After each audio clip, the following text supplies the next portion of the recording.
Hey, everybody, as you're cycling in, joining us today, thank you very much. I'm going to give it just about 30 seconds.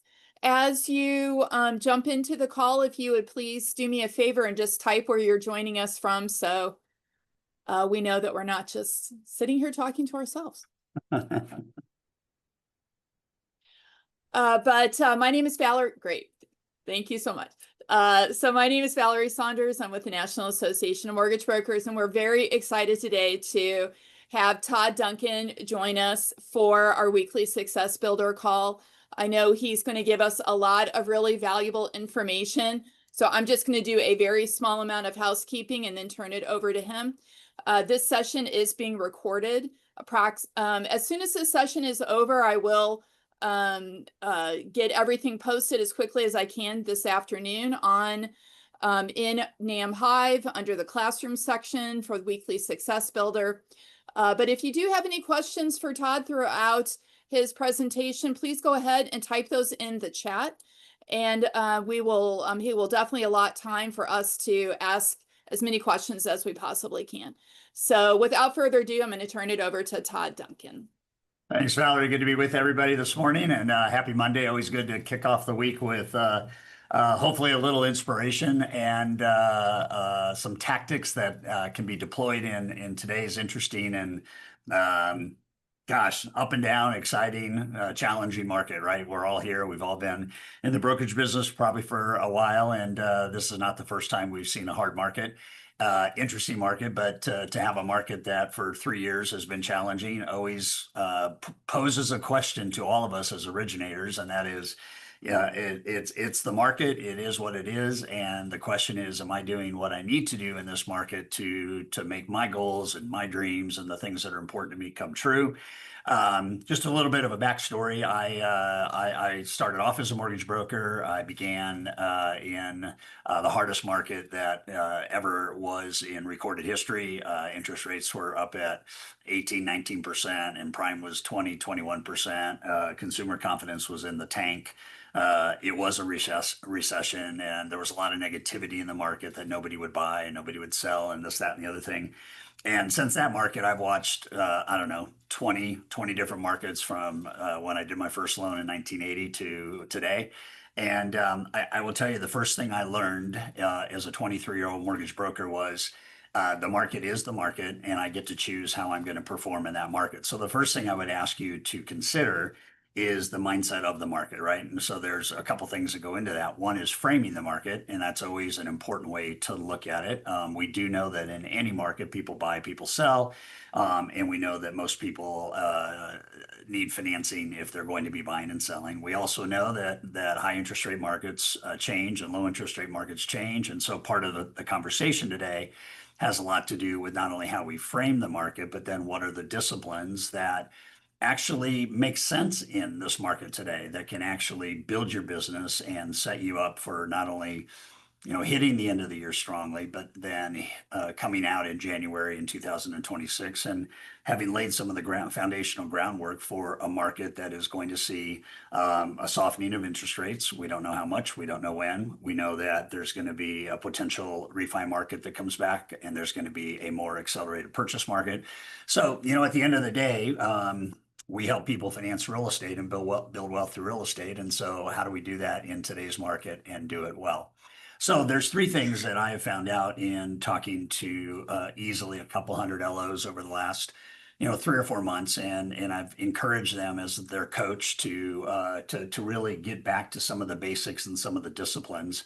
But I'd like to first of all ask a question, and this may sound rhetorical, and I will give you that at the very very front end.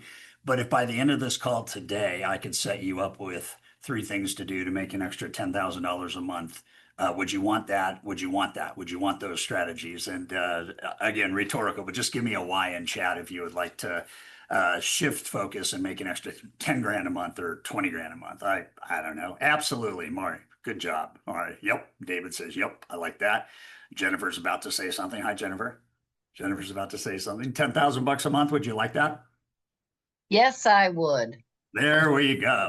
Okay. So I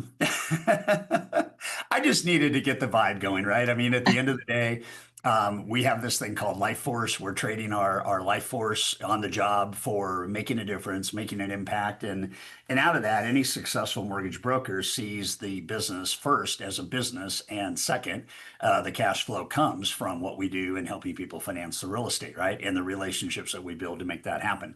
Okay, so let's start with number one. And number one is framing the market. And I have an interesting story to tell. I grew up in Newport Beach, California, spent about half my life in La Jolla, California, and became friends with Phil Mickelson, the professional golfer.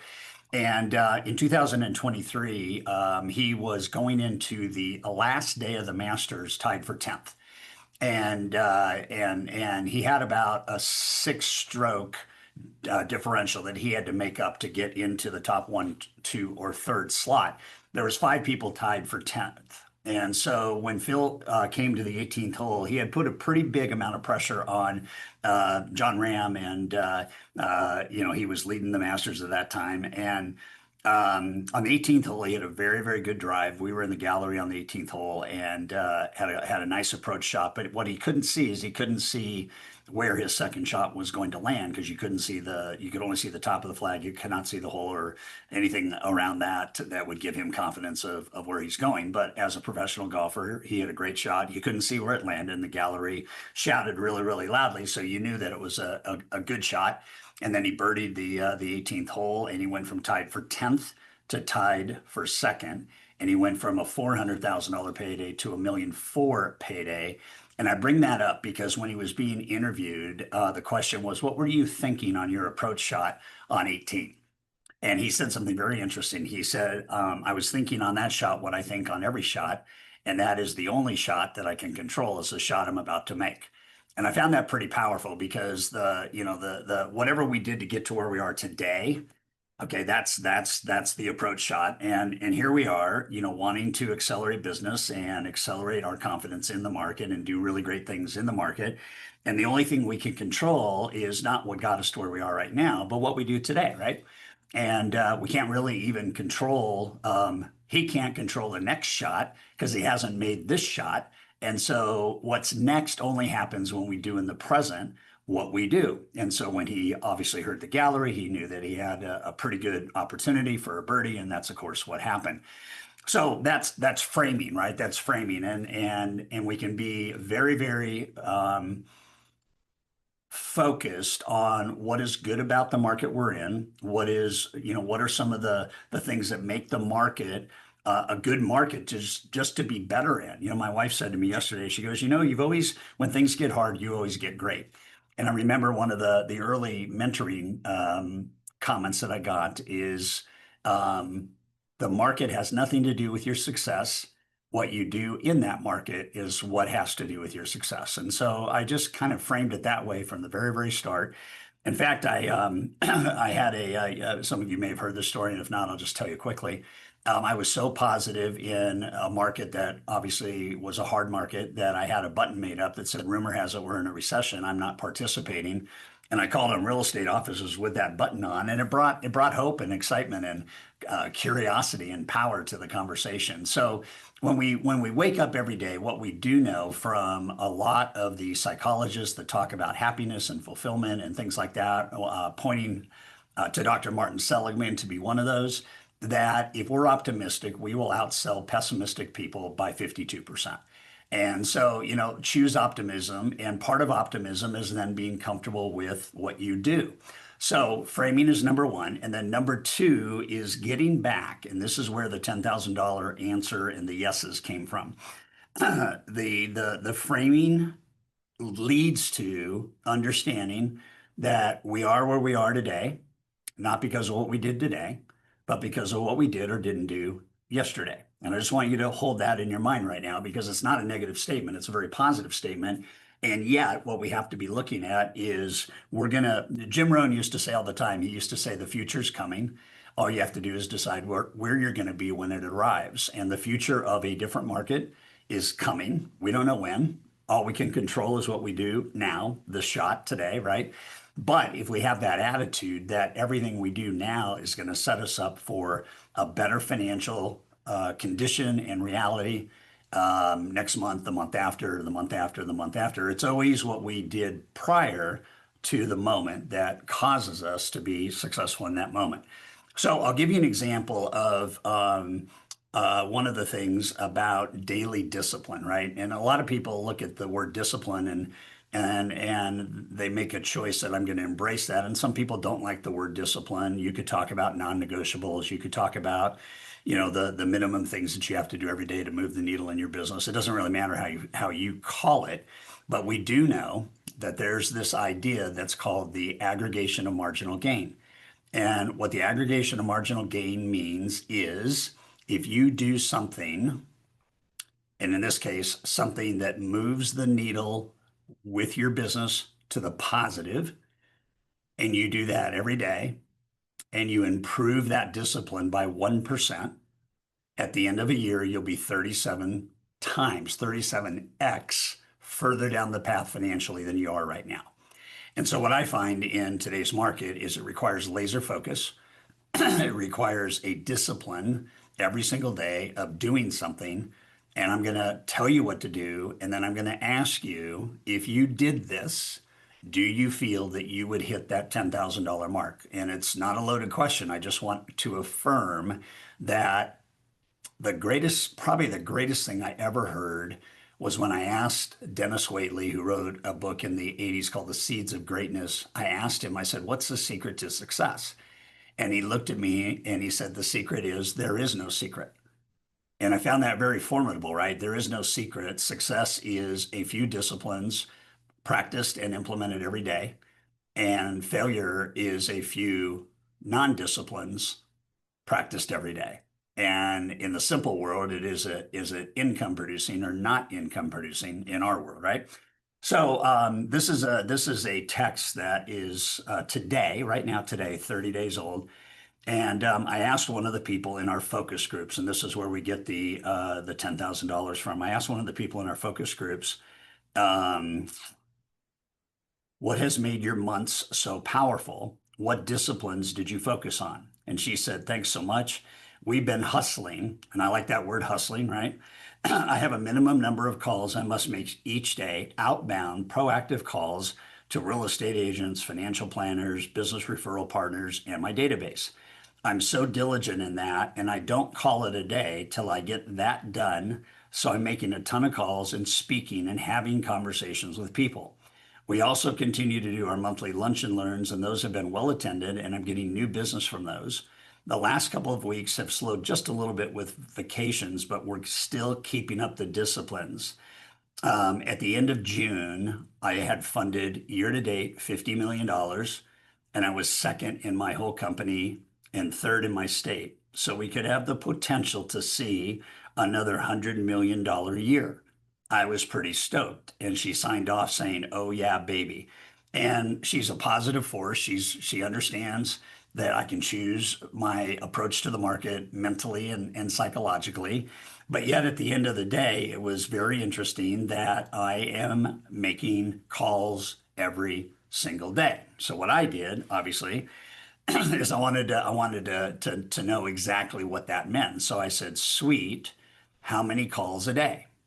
And that's the question, right? And she said a minimum of 10 calls / discussions and conversations with realtors, business partners, and past customers and buyers. I count face-to-face meetings and that count too, anything that is new business related. And so we went on, and when I went a little bit deeper with me, she said, the simplicity of success is doing this every single day. And she said, I do not go home until the 10 calls are made. So what I want to ask you, we did this last week. We had a conversation with another group of 250 brokers, and I simply asked them on a call similar to this, I asked them to put yes in the chat if they felt that if they had 10 calls a day that weren't voicemail or text messaging, there were actual conversations, do they feel that their income and their loan volume would increase?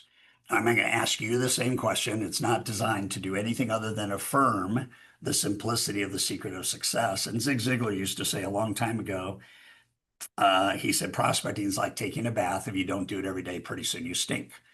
So give me a yes, a why, if you feel 10 conversations a day. I don't know how many you're having right now. It doesn't really matter, but give me a yes if you think that would increase loan volume.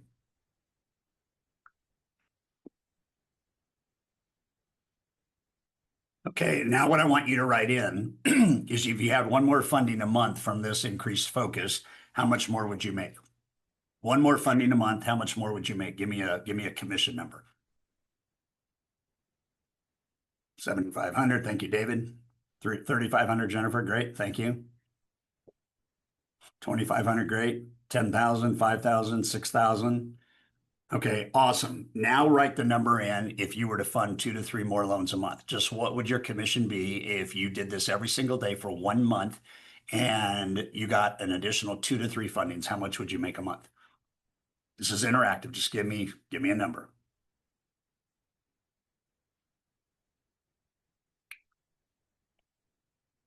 Very powerful. It doesn't look like any number is less than the 10,000 that we started the conversation off with.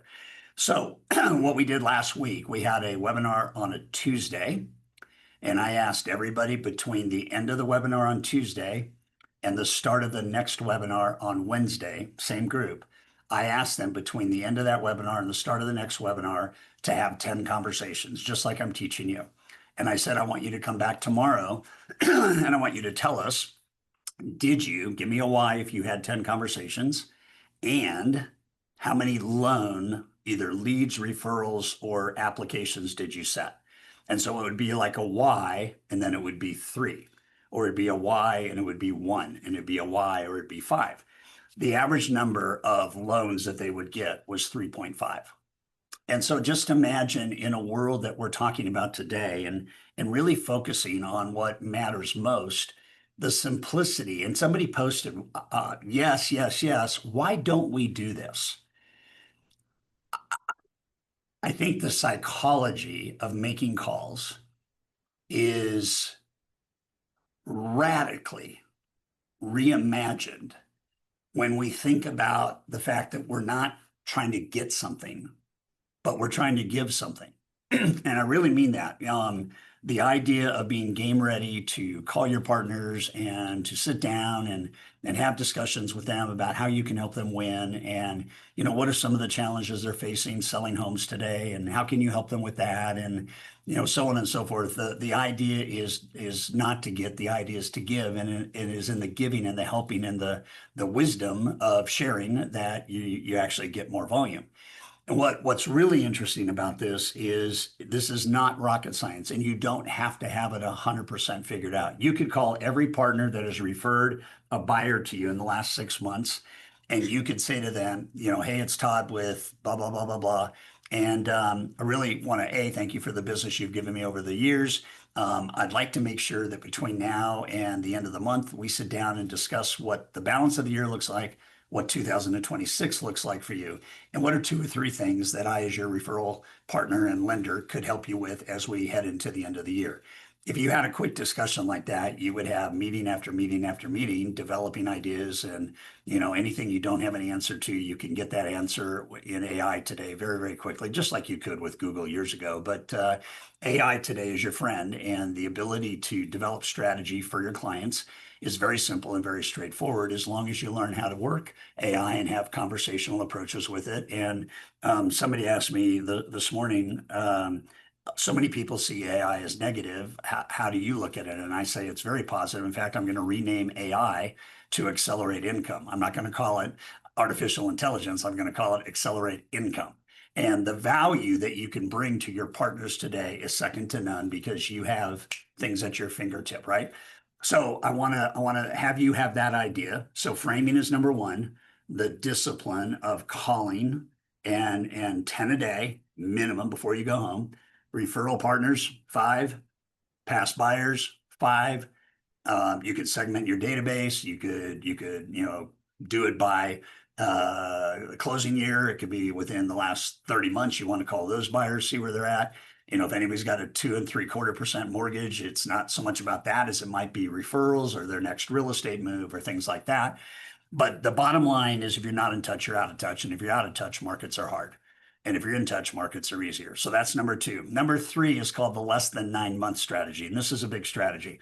Less than 9 months is every referral partner that you have, you need to set up the aggregation of buyers who are going to be buying real estate in 9 months or less, but are not ready to buy right this moment. And this is the funnel approach that any business has, right? And a couple things I want to say about this. The future is not who's going to go make an offer on a home today or who's going to go make an offer on a home this weekend. Those are obviously hot and we don't want to ignore those at all. And I'm not saying that. But what I'm asking you to consider is how many buyers does a referral partner talk to that might be buying in 2 months, 3 months, 5 months, 7 months, whatever it is. And I'm going to tell you right now that we have a data set. I was am very proud of this data set. And it was very interesting that when we asked a population of loan officers, and I think we're up to about 27,000 that replied, we asked on a scale of 1 to 5, 5 being best, how would you rate your follow-up skills with borrowers?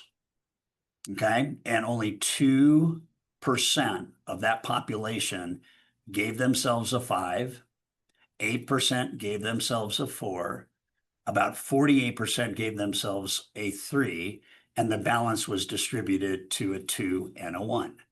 I listened to an audio message today from one of my friends, Neil Dingra, and he said, it sounds trite, but everybody needs to be reminded that the fortune is in the follow-up. And so what the funnel looks like is let's have a conversation. So last Wednesday, one of the people I coach is averaging 30 fundings a month right now in her personal brand, and she spends 12 hours a week in that personal brand doing loans. She's got a team of 3 people that help her from that point forward. And she said the difference is we don't any longer do pre-approvals. We don't any longer have pre-qual conversations. For every borrower that is thinking about a real estate move in the next 12 to 24 months, we have a discovery call. And that's a gift I'm giving to you right now. We reframe the consultative approach to having borrower conversations. And when we reframe that to a discovery call, it's not a pre-qual, it's a discovery call. And it's designed to create a trust bond between you and the borrower. And then we put them into what can be easily referred to as a home loan action plan, that we're going to be in touch with you. We're going to nurture this. We're going to be your financing partner when you're ready to buy. And here's what happens. There's 2 things buyers have going on every time they have a conversation with a mortgage broker. Is there tension? And is there trust? And to what degree is trust higher than tension? And the job is not to have a pre-qual conversation unless they're going to be buying real estate in the next 30 days or less. The job is to have a discovery conversation so that you can form that bond and ask questions that are unique. I'll give you an example. One of the brokers that we worked with decided that every first-time home buyer, he would ask them one question at the front end of a discovery call. So we had a husband and wife that were going to be relocating from Anchorage down to Portland. And they got on a Zoom call, and he had just 60 seconds or so of just interchange and kind of setting the stage and everything. And then he said this to this husband and wife that were relocating. He said, as a first-time home buyer, what would it mean to you to own a home? Okay, instead of very just emotionally, right, connecting emotionally, what would 10 words, right? What would it mean to you to own a home? And the wife started crying fairly quickly, and the husband teared up fairly quickly after she started crying. And about a 45-second time span went by, and the husband looked at Tim, the mortgage broker, and said, if we could own a home, we'd be the first family in the history of our family lineage to own real estate. And you can just feel the beauty of that question, right? And the tears and the emotion, to which then Tim said, I'm going to make that happen. Are you ready to get started? And so in a very real way, you can connect first before you qualify second.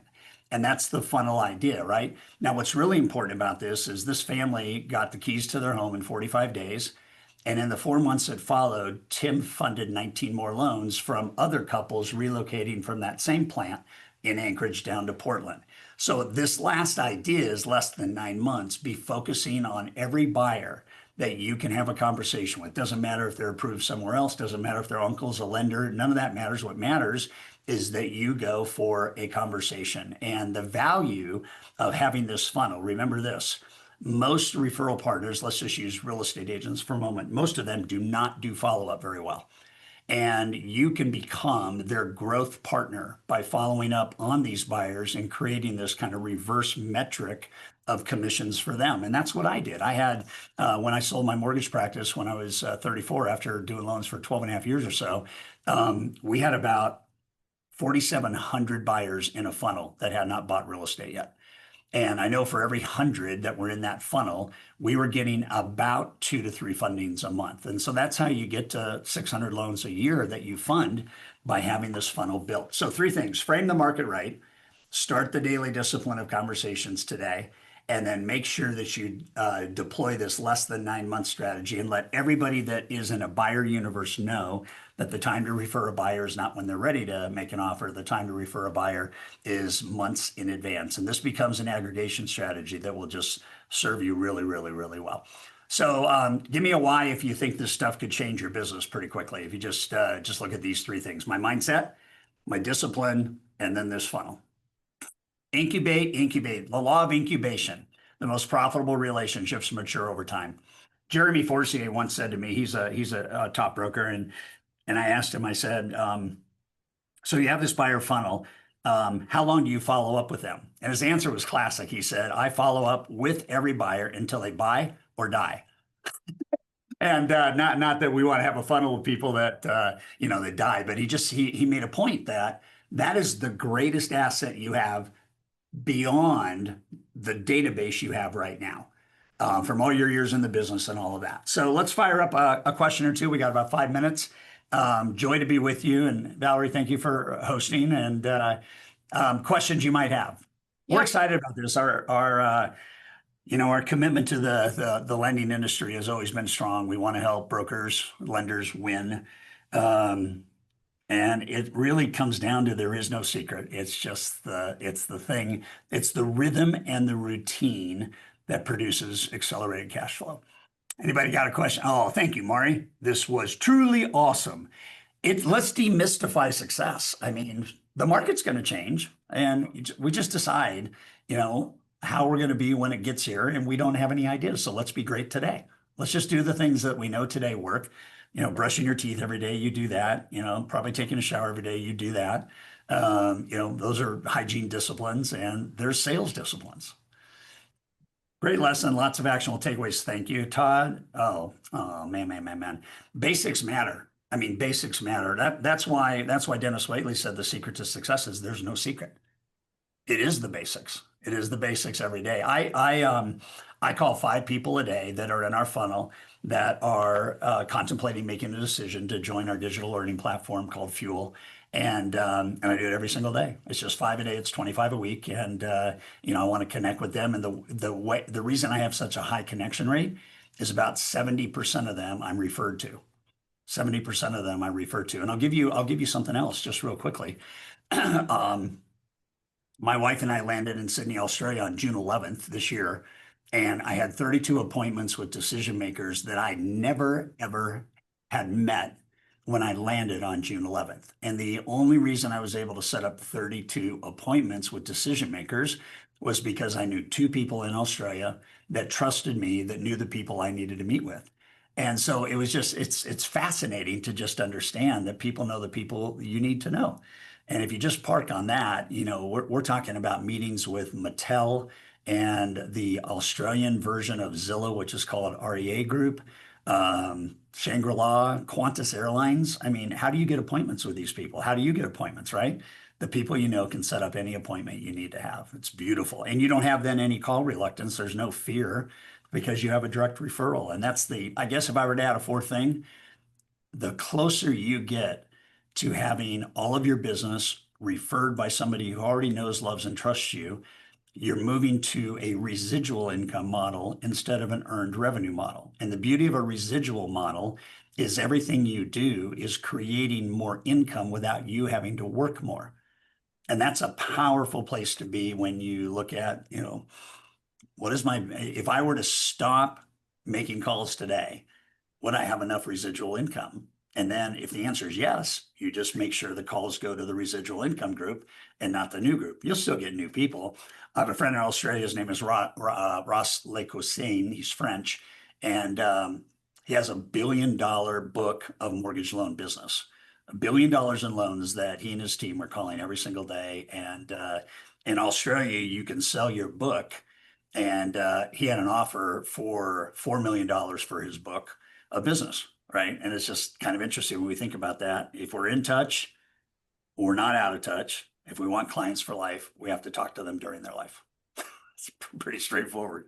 Yeah, pretty basic. Yeah, well, and it doesn't mean you're not thinking about, but let's not overcomplicate it, right? All the humanity of doing residential real estate and commercial real estate always involves, with the exception of potentially a straight up investor, which is still emotional, but lots of logic and rent rolls and all that kind of stuff. But at the end of the day, the humanity of what we do is so beautiful. The ability to connect with people that are scared, that don't know how to navigate the lending, the lending landscape. You are a wisdom fountain, and you provide knowledge and you provide safety, and people will say yes. Yeah, awesome. Well, thank you so much, Todd. We Yeah. really appreciate for you taking the time out of your day to speak to everyone. It's my joy. I was built for amazing this, and it's great to connect with you guys and have a blast at your convention. And Yeah, let's go, brokers. Awesome. Thank you so much. Okay. Hope everybody has a great day. Thanks, you guys. See you. Thanks, Marnie. Bye-bye. Bye.